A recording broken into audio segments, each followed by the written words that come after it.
Today we're going to go through setting up, mounting, and programming the Eliminator laser scope made by Burris Optics. We're going to be mounting this on a flat top AR-15 type rifle. First thing we're going to do is make sure that it is safe and that it is unloaded. There's no cartridge in the firearm at all.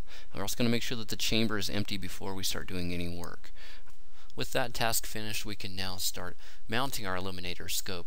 With the AR-15 rifle, some people prefer to mount directly to the receiver. Some others like to raise it up slightly. It all depends on what your preference is. For this case, we're going to use a pair of Burris half-inch riser Picatinny rails. The risers are very easy to use. Simply remove the cross bolts, slide the riser onto the receiver, replace the cross bolts, and tighten to about 30 inch-pounds.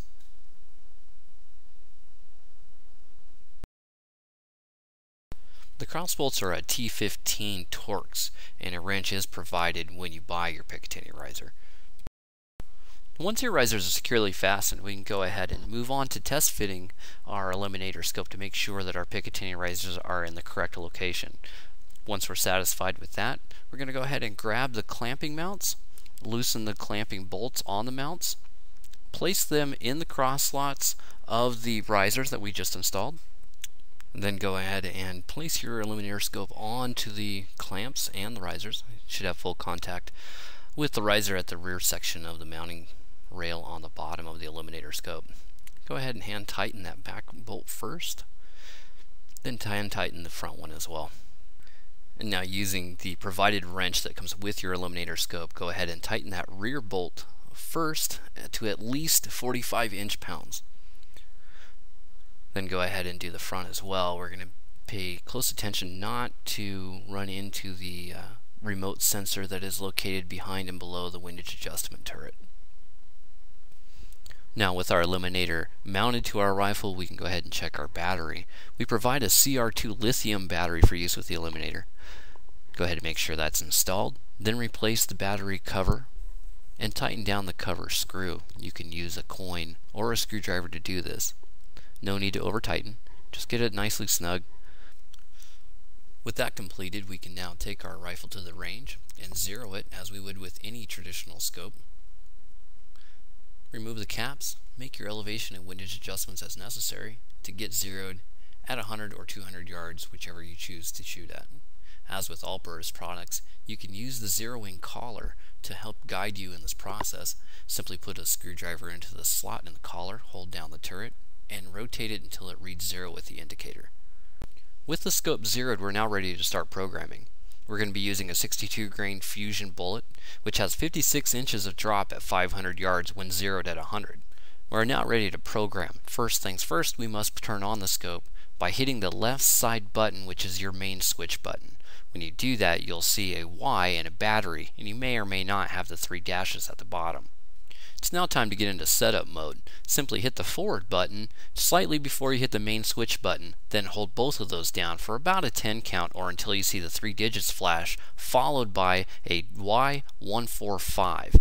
Hitting the forward button, we can now change whether we use yards or meters.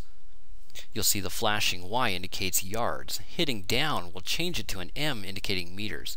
We want to use yards, so we're going to hit the up button one more time and return back to Y. Hitting forward button one more time will allow us to change our 100 or 200 yard zero. The flashing 1 represents 100 yards. Hitting up will change it to a flashing 2, indicating a 200 yard zero. We want to go to a 100 yard zero, so we're going to hit down, returning back to the 1. Now hitting forward again will allow us to enter our ballistic drop number. Our number for this rifle was the number 56, so we're going to hit the up button until our indicator reads a flashing 56.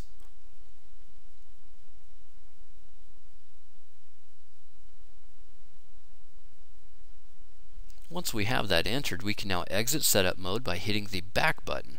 You will see the Y and the battery indication again at this point. To focus the reticle, you can simply turn the fast focus ring at the end of the eyepiece. The magnification ring is just forward of that. Although you can range an object at any magnification level, it must be set at 12 for the bullet drop compensation to work. A sunshade is provided with your scope. If you'd like to utilize that, simply screw it onto the objective end and hand tighten it. We can now install the battery in our remote control. Using a small screwdriver, carefully pry the two halves apart. Now take your CR2025 battery and place it positive side up. Then squeeze the two halves of the remote control back together. You'll hear the clicking sound as you do this. Sliding the remote onto the forend of your rifle will complete the setup and mounting process of the Eliminator scope. You can use the remote or the on switch to activate your scope. You'll notice the remote sensor is here. We want a clear line of sight, so we mounted the bolts opposite of this. And that completes the mounting and programming process for the new Eliminator range finding scope. We hope it's been a help.